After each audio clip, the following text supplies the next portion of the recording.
महाराष्ट्राचं कुलदैवत भगवान खंडेश्वराची यात्रा सालाबादप्रमाणे हनुमान जयंतीच्या दिवशी 2 एप्रिल 2026 रोजी या ठिकाणी चालू होत आहेत। या यात्रेनिमित्तानं अनेक कार्यक्रम, काही धार्मिक कार्यक्रम असतील, काठ्यांचे कार्यक्रम असतील, महाभिषेक पूजा असेल, हगामा असेल, असा भरगच्च 3 दिवसाचा कार्यक्रम या 3 दिवसामध्ये यात्रेनिमित्ताने या ठिकाणी आपल्याला सर्वांना त्याचा लाभ घेता येणार आहे। त्यामध्ये सकाळी पहाटे 6 वाजता 2 तारखेला गुरुवारी महाभिषेक खंडेश्वर मूर्तीच्या महाभिषेक पूजा या ठिकाणी सुरू होईल।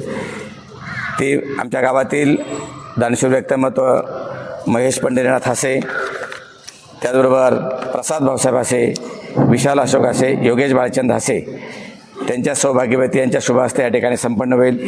त्याचबरोबर 4 वाजता जी गावातील भक्ताच्या घरी असलेली चांदीची मूर्ती आहे, तो मुकुट आहे, तो मुकुट या ठिकाणी 4 वाजता मिरवणुकीच्या माध्यमातून खंडेश्वराच्या मंदिरामध्ये तो स्थापन करण्यासाठी आणला जातो। त्याही मूर्तीची मिरवणूक 4 वाजता या ठिकाणी सुरू होईल। त्या मूर्तीसाठी खास विशेष आकर्षण पारंपरिक वाद्य असेल, त्याचबरोबर आंबेदुमाला ह्या ठिकाणचं महिलांचं लेझिम पथक त्या मिरवणुकीसाठी या ठिकाणी येणार आहेत। आणि त्या चांदीच्या मूर्तीचा अभिषेक पूजा आमच्याच गावातील एक दानशूर व्यक्तिमत्व मान्य सौ जानवी अमोल रामलाल हसे, आमच्या कुलदेवतेचे मानकरी वैभवजी काशीद, कल्याणच्या नगरसेविका विजयताई पोटे मॅडम, अकोले तालुक्यातील कॉन्ट्रॅक्टर इंजिनियर मिलिंदजी नायकवाडी, त्याचबरोबर मुकेशजी सदाशिव हसे इंजिनियर, धनंजय सुभाष हसे यांच्या शुभ हस्ते त्या 4 वाजता चांदीच्या मूर्तीचा अभिषेक होईल। त्यानंतर रात्री 10 वाजता महाराष्ट्रातून ज्या मानाच्या काठ्या येतात त्या काठ्यांची महाआरती संध्याकाळी 10 वाजता संपन्न होईल। त्यामध्ये माननीय खासदार श्री भाऊसाहेब वागचौरे साहेब, माननीय आमदार किरणजी लहामटे साहेब, पारनेरचे आमदार दातेसाहेब, संगमेरचे आमदार अमोलजी खताळ साहेब, आमच्या अन्नदात्या ज्या यात्रेमध्ये ज्यांचं 2 दिवस मोफत अन्नछत्र चालू असतं 11 ते 5, हे असं 5वं वर्ष त्यांचं आहे, अशा सौ जानवी वस्ती अमोल रामलाल हसे, त्याचबरोबर ज्यांचं आमच्या देवस्थानच्या विकासामध्ये योगदान असतं ते मंगेश काशीनाथ असे उद्योजक ठाणे यांच्या शुभ हस्ते त्या देवकाठ्यांची महाआरती होईल। त्याच दिवशी गुरुवारी 2 तारखेला सायंकाळी जी महाआरती आहे ती माननीय माजी खासदार सदाशिव लोखंडे साहेब, जिल्हा बँकेचे संचालक अमितजी भांगरे, त्याचबरोबर सेक्रेटरी आदिवासी संस्था जुन्नर देवरामजी मुंडे यांच्या शुभ हस्ते, गायकर साहेब चेअरमन अगस्ती कारखाना यांच्या शुभ हस्ते या ठिकाणी संपन्न होईल। हे असे भरगच्च कार्यक्रमामध्ये जी शोभेची दारू आहे त्या शोभेच्या दारूसाठी आपल्याच तालुक्यातील अमृतसागर दूध संघाचे संचालक उद्योजक म्हणून माननीय जगनशेठ देशमुख, दुसरे उद्योजक बाळासाहेबजी आरोटे आणि आमच्याच गावातील सचिन भास्कर असे या तिघांनी ह्या कार्यक्रमासाठी जो दारुगोळा दिला त्यांच्या शुभ हस्ते तो दारुगोळा या ठिकाणी चालू होईल। असं त्या दिवसाचं 2 तारखेचं हा प्रोग्राम या ठिकाणी आहे। त्यानंतर दुसऱ्या दिवशी 3 तारखेला या ठिकाणी येणाऱ्या भाविकांना आणि यात्रेकरूंसाठी दरवर्षीप्रमाणे करमणुकीसाठी ऑर्केस्ट्रा ठेवण्यात आला आहे। त्या ऑर्केस्ट्राचं नाव स्वप्न सुंदरी म्हणून असा ऑर्केस्ट्रा आहे। त्या ऑर्केस्ट्राचे सर्वांनी या ठिकाणी लाभ घ्यावा। त्या ऑर्केस्ट्राचं उद्घाटन माजी आमदार वैभवरावजी पिचड साहेब, त्याचबरोबर आमच्या देवस्थानचे दानशूर व्यक्तिमत्व मान्य श्री मुरलीधर केरुळ सौ ताराबाई हसे यांच्या शुभ हस्ते या ठिकाणी त्याचा कार्यक्रमाचा सुरुवात होईल। त्याचबरोबर रात्री ज्या दिवशी काठ्यांची मिरवणूक आहे त्या दिवशी आमच्याच गावातील तो उल्लेख करायचा राहिला, प्रशांत हसे DJ प्लस आउटलाईट महादेवी यांनी तो DJ मोफत या ठिकाणी दिलेला आहे।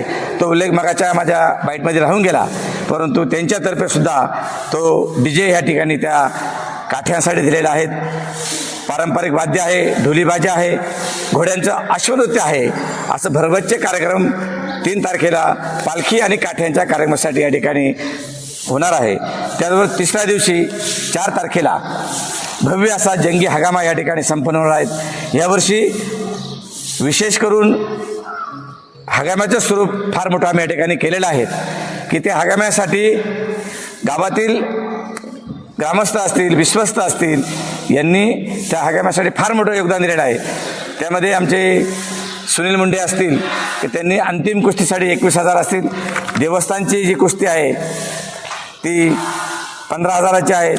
बाकीच्या ज्या कुस्त्या आहेत, मग आमचे जे उपाध्यक्ष आहेत त्यांनी 11,000 असतील, सुभाष आशे असतील, हरिभाऊ आशे असतील, दत्तात्रय मुंडे असतील, मी असेल, प्रकाश मल्हारी असतील, दशरथ आशे असतील, विठ्ठलराव आशे असतील, विलास आशे असतील, असे विश्वस्तांनी सुद्धा त्या कुस्त्यांसाठी देणग्या दिलेल्या आहे. अशा 15 कुस्त्या फिक्स केलेल्या आहेत. ते पैलवान राष्ट्रीय विजेते आहेत, महाराष्ट्र चॅम्पियन आहेत. अशा 15 फिक्स कुस्त्या लावलेल्या आहेत. बाकीच्याही कुस्त्या 100 रुपयापासून 1500 त्याही जागेवर लावल्या जाणार आहे. असा मोठा जंगी हंगामा आखाडा या ठिकाणी संपन्न आहे. या सर्व कार्यक्रमाचा लाभ सर्व भाविकांनी, सर्व यात्रेकरूंनी घ्यावा असं मी गावच्या वतीनं खंडेश्वर देवस्थान सर्वांना आव्हान करतो आणि माझे 2 शब्द संपवतो. जय हिंद, जय मल्हार. महाराष्ट्राचं कुलदैवत असलेल्या भगवान खंडेरायाच्या यात्रेच्या निमित्तानं म्हाळादेवी गावामध्ये 2 तारीख ते 4 तारीख हा जो काही यात्रेचा कार्यक्रम आहे, त्या यात्रेच्या निमित्तानं महाराष्ट्रातून येणाऱ्या सर्व भाविक भक्तांचं म्हाळादेवी ग्रामपंचायत, त्याचबरोबर म्हाळादेवी खंडेश्वर देवालय ट्रस्टच्या वतीनं आणि सर्व ग्रामस्थांच्या वतीनं या ठिकाणी स्वागत आहे. येणाऱ्या सर्व भाविक भक्तांना या ठिकाणी कळकळीची विनंती करतो आहे की आपण यात्रेमध्ये आल्यानंतर सर्व प्रकारचा आनंद घ्यावा. खंडेरायाचं दर्शन व्यवस्थित रांगेत उभं राहून घ्यावा. विशेषतः तरुण पिढीला, येणारी जी काही तरुण पिढी आहे, पहिल्या दिवशी जो काय काठ्यांच्या मिरवणुकीचा जो काही कार्यक्रम असतो त्याच्यामध्ये प्रचंड हजारो तरुण कार्यकर्ते नाचण्यासाठी आणि आनंद घेण्यासाठी असतात. सर्वांना हात जोडून कळकळीची विनंती आहे की आपण कुठल्याही प्रकारचं यात्रेला आणि खंडेरायाच्या या पावनभूमीला गालबोट लागेल अशा प्रकारची भूमिका आपण घेऊ नये. त्याचबरोबर दुसऱ्या दिवशी जो काही ऑर्केस्ट्रा आहे त्या ऑर्केस्ट्रामध्ये सुद्धा आपण कुठल्याही कलाकाराला आपल्याकडून काही त्रास होईल अशा प्रकारची भूमिका न घेता आपण त्या कलेचा आस्वाद घ्यावा, आनंद घ्यावा आणि या यात्रेची शोभा जास्तीत जास्त कशी वाढेल याच्यासाठी आपण प्रयत्न करावा.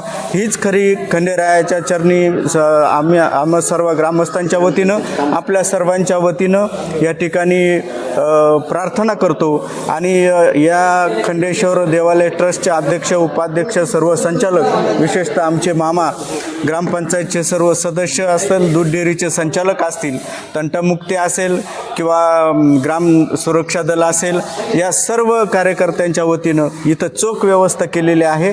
आपण यावं, आनंदाने दर्शन घ्यावं, आपल्या भावना, आपली भक्ती या ठिकाणी प्रदर्शित करावी आणि त्याच्यातून आपण ह्या खंडेरायाच्या चरणी नतमस्तक होऊन आनंदाने घरी जावं अशा प्रकारची विनंती करतो. आपल्या सर्वांचं सहर्ष स्वागत आहे. धन्यवाद.